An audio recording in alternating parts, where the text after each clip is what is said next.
நேற்றே முதல்வருடைய அறிக்கையில ரொம்ப தெளிவாக சொல்லப்பட்டிருக்கு. எப்படின்னா இது வரைக்கும் நம்மளுடைய கரண்ட் கெப்பாசிட்டி, அதாவது 30 மில்லியன் பேசஞ்சர்ஸை ஹேண்டில் பண்ற கெப்பாசிட்டி இப்ப இருக்கிற கரண்ட் ஏர்போர்ட்டுக்கு இருக்கு. அது இல்லாமல் டெர்மினல் 3 கம்ப்ளீட் ஆச்சுன்னா இன்னொரு 5 மில்லியன், அதாவது இது ரெண்டும் சேர்த்தால் 35 மில்லியன் கெப்பாசிட்டியை நம்ம அடைவோம்.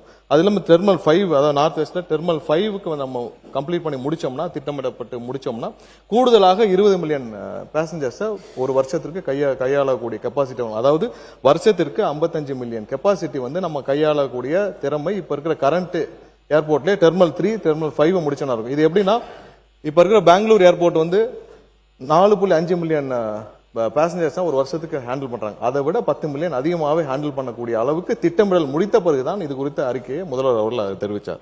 அதாவது இப்ப இருக்க கரண்ட் ப்ராஜெக்ட்ல நிறைய தவறான தகவல் கொடுக்கப்பட்டிருக்கு. அதாவது என்விரான்மெண்டல் கிளியரன்ஸ் வாங்கிட்டோம்னு சொல்லிருக்காங்க. கிடையாது, என்விரான்மெண்டல் கிளியரன்ஸ் வாங்கப்படவில்லை. அதாவது என்விரான்மெண்டல் இம்பாக்ட் அசஸ்மெண்ட் கூட இதுக்கு பண்ணல. இது அதுவே பண்ணாமல் என்விரான்மெண்டல் கிளியரன்ஸ்லாம் வாங்க முடியும். என்விரான்மெண்டல் கிளியரன்ஸ்லாம் இதுவரைக்கும் வாங்கப்படவில்லை. மிகவும் அதுல நிறைய வாட்டர் பாடிஸ் இருக்கு. அதனால இந்த திட்டம் 5 ஆண்டுகளாக, அதாவது அதிமுக காலத்தில் ஆரம்பிக்கப்பட்டாலும் 5 ஆண்டுகளாக எந்தவித நகரும் இல்லாமல் இருந்ததுக்கு முக்கிய காரணம் பெரும்பாலும் நீர்நிலைகள், விவசாய நிலங்கள், 3 போகம் விளையக்கூடிய நிலங்கள். இதுல இப்ப அதிகமாக கவலைப்பட்டு இங்க கதறுபவர்கள் அனைவரும் பாத்தீங்கன்னா ஒண்ணு ஜி ஸ்கோர் மாப்பிளைக்காக இருக்கட்டும், இல்லைன்னா அதுல கருப்பு பணத்தை கொண்டு போய் முதலீடு செய்தவர்களாக இருக்கட்டும், வேற யாருக்காகவும் இருக்காது. கண்டிப்பாக விவசாயிகளை மட்டும்தான் கணக்கில் வைத்துக் கொண்டு இது செய்யப்பட்டிருக்குது, வேற யாருக்காகவும் இல்லை. யாரு பேசுறீங்க? யாரா ஒருத்தர் மாண்பு தங்கம் தென்னரசு அவர்கள், மாண்பு தங்கம் தென்னரசு அவர்கள், தங்கம் தென்னரசு அவர்கள் உட்காருங்க.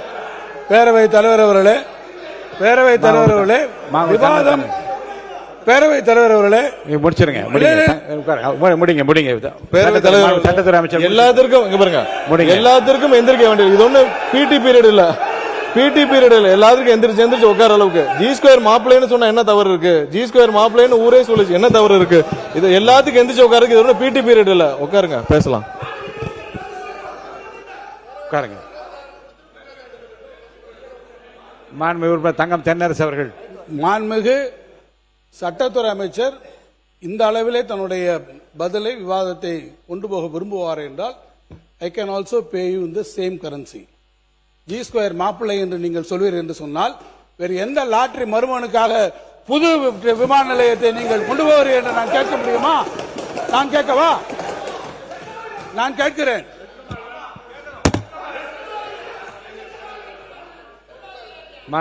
உட்காருங்க. இருங்க. மாண்புமிகு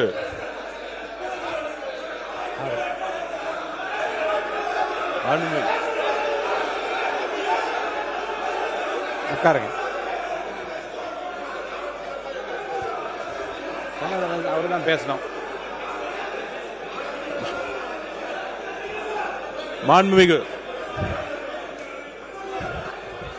மாண்புமிகு பேரவைத் தலைவர் அவர்களே, உட்காருங்க. பேச அனுமதிக்கிறேன்.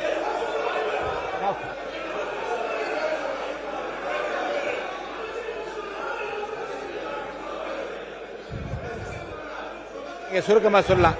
மாணவ பொதுப்பணித்துறை அமைச்சர் சுருக்கமா சொல்லி முடிக்கணும். உட்காருங்க. அவர் சொல்லட்டுங்க.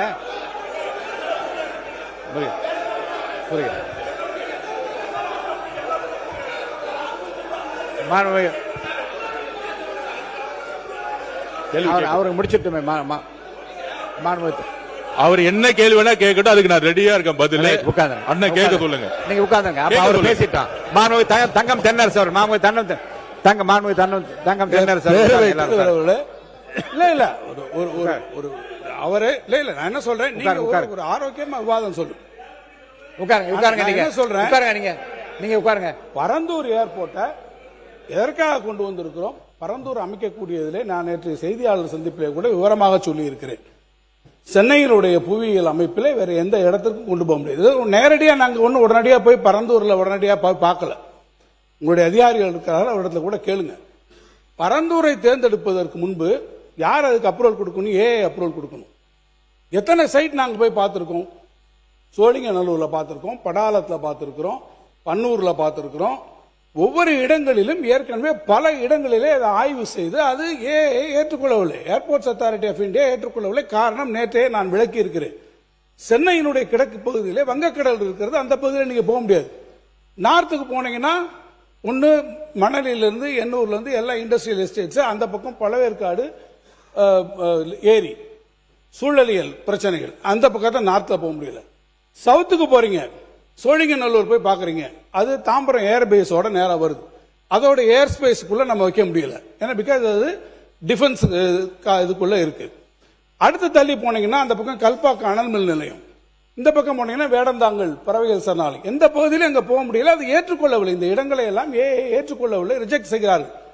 அடுத்து எங்க வர்றோம்? வெஸ்ட்டுக்கு தான் வர முடியும். வெஸ்ட் சைட்ல போகும்போது தான் நம்ம 2 இடங்களை பார்க்கிறோம். பன்னூர் ஒன்னு பார்க்கிறோம், பரந்தூர் ஒன்னு பார்க்கிறோம். பன்னூருக்கும் பரந்தூருக்கும் நடுவில் 2க்கும் நடுவில் நம்ம கம்பாரிசன் ஸ்டடிஸ் வருது. என்னென்ன விஷயங்களை பார்க்க முடியும்? ஒன்னு டெக்னிக்கல் ஃபீசிபிலிட்டி பார்க்கலாம். ஒரு இடத்தை பார்க்கும்போது டெக்னிக்கல் ஃபீசிபிலிட்டி, அந்த இடங்கள்ல பெரிய பெரிய EHVT லைன் இருக்கா, வேற ஏதாவது பெரிய இண்டஸ்ட்ரீஸ் இருக்கா, அதை ரீலோகேட் பண்ணக்கூடிய விஷயம். இன்னொன்னு மிக முக்கியமாக, ஒரு இடத்தை வருகிற போது எந்த இடமாக இருந்தாலும், எந்த தொழிற்சாலை, சிப்காட்டாக இருக்கலாம் அல்லது ஏர்போர்ட்டாக இருக்கலாம், எந்த இடமா இருந்தாலும் அடிப்படையில் நமக்கு நிலம் வேணும் இல்லையா? அந்த நிலத்துல போகும்போது யாராவது ஒருவரை டிஸ்லோகேட் போக வேண்டும், அங்க இருந்து மக்களை மாற்ற வேண்டும் என்றால் யார் எந்த இடத்தில் மிக குறைந்த அளவிலே மக்கள் அதனால் பாதிக்கப்படுவார் என்பதை கணக்கெடுக்கணும். அப்படி எடுக்கிற போதுதான் பரந்தூரை நாம் அந்த இடத்தை தேர்வு செய்ய வேண்டிய நிலை வந்து. இன்னொன்னு காஸ்ட் ஆஃப் லேண்ட், இதெல்லாமே பல காரணங்கள். இவ்வளவும் பண்ணிதான் பரந்தூர் எடுக்கப்பட்டதை தவிர மாண்புமிகு பொதுப்பணித்துறை அமைச்சர் சொன்னதை போல அதில் எந்த விதமான ஒரு உள்நோக்கங்களும் நிச்சயமாக இல்லை என்பதை நான் திட்டவட்டமாக தெரியவில்லை. இல்ல அவர் ஒன்று சொன்னார், மாண்புமிகு பொதுப்பணித்துறை அமைச்சர் அவர்கள் சொன்னார்கள். அதுல அதுக்கான முழுக்க டெக்னிக்கல் ஃபீசிபிலிட்டி. அரசாங்கங்கள் ஈடுபடுது, நாங்க மட்டும் கிடையாது. ஒன்றிய அரசு இத்தனை இடங்களையும் பார்த்ததுக்கு பிறகு ஒன்றிய அரசு இறுதியாக அவர்கள் அப்ரூவல் கொடுத்தது, நம்முடைய சிவில் ஏவியேஷன் மினிஸ்ட்ரி ஃபைனலாக அப்ரூவல் கொடுத்தது பரந்தூரில் கொடுத்தாரு. எனவேதான் பரந்தூரை நாம் எடுத்துக்கொண்டிருக்கிறோம். இப்ப நீங்க சொல்றீங்க நாங்க இன்னொரு இடத்தை பார்க்க போறோம். போய் பார்க்க போற இடத்துல இதே சூழ்நிலைகள் வரும், இதே இடத்துல வரும். விவசாய நிலங்கள், இப்ப நீங்க எப்படி இருந்தா நிலங்களுக்கு போவீங்க, அங்க போகும்போது இதே இவாலுவேஷன் நீங்க பண்ண வேண்டியிருக்கும். நீங்கள் பண்ணுங்க, நாங்க அதை பத்தி பார்க்கல. இந்த ப்ராஜெக்ட் இத்தனை வருஷத்துக்கு அப்புறம், இவ்வளவு நம்ம டிராவல் பண்ணி வந்ததுக்கு அப்புறம் இன்னைக்கு நீங்க விட்டுட்டீங்கன்னா இனி இது எப்ப வரப்போகுது? சரி, சென்னை இருக்கக்கூடிய எக்ஸிஸ்டிங் விமான நிலையத்தை நீங்க நாங்க பண்றோம்னு சொல்றீங்க. எத்தனை பேர் அங்க, நீங்க எப்படி செகண்ட் ரன்வே அங்க எப்படி வரும்? இதே ஜியோகிராபிக்கலா டெமோகிராபிக்கா சென்னையில் இருக்கக்கூடிய எக்ஸிஸ்டிங் ஏர்போர்ட்ல எவ்வளவு பெரிய பிரச்சனை வரும்? எத்தனை பேர் நீங்க மீனம்பாக்கத்துல இருந்து டிஸ்லோகேட் பண்ணுவீங்க? அதனுடைய டென்சிட்டி ஆஃப் பாப்புலேஷன் நீங்க யோசிச்சு பாருங்க. சுற்று வட்டாரத்தில் நிறைய பிரச்சனைகள் இருக்கு. ஆகவே நாங்கள் சொல்வது, பரந்தூர் விமான நிலையத்தை நீங்கள் முடக்குவது. முடிச்சிடறேன் மினிஸ்டர். இல்ல அதுல நாங்க சொன்னதுபடி நீங்க ஏற்கனவே முடிச்சிடறேன், ஜஸ்ட் கன்க்ளூடிங். ஆக ஏற்கனவே அங்க இருக்கக்கூடியவர்கள் ஏறத்தாழ 2500 மேல் கூட பட்டா நிலங்களை வைத்திருப்பவர்களுக்கு காம்பன்சேஷன் கொடுத்து அக்விசிஷன் எல்லாம் முடிந்து ப்ராகிரஸ் எல்லாம் வந்ததுக்கு அப்புறம் இந்த திட்டத்தை கைவிடுவது என்பது தமிழ்நாட்டினுடைய ஒட்டுமொத்த பொருளாதார வளர்ச்சிக்கும் அது நிச்சயமாக எதிரானதாக இருக்கும். அந்த வளர்ச்சிக்கு உதவாது. நீங்கள் சொல்றபடி 1.5 ட்ரில்லியன் அமெரிக்கன் டாலர் எக்கானமி என்பதை ஒருபுறம் நீங்கள் சொல்லிக்கொண்டே இன்னொரு புறம் அதற்கு எதிராக செய்யும் என்பதுதான் எங்களுடைய நிலைப்பாடு. அதைத்தான் நாங்கள் விளக்கியோம். மாண்புமிகு சட்டத்துறை அமைச்சர், மாண்புமிகு பேரவைத் தலைவர்கள் மீண்டும் அந்த தவறான தகவல் தான் பதிவு செய்யறாங்க. அவருக்கு சொல்லிட்டான். இல்ல நான் முடிச்சிடறேன் போயிடுறேன். இல்ல இவர் அவருக்கு சொல்லிட்டோம், பதில் சொன்ன பிறகு உங்களுக்கு அனுமதி தரேன்.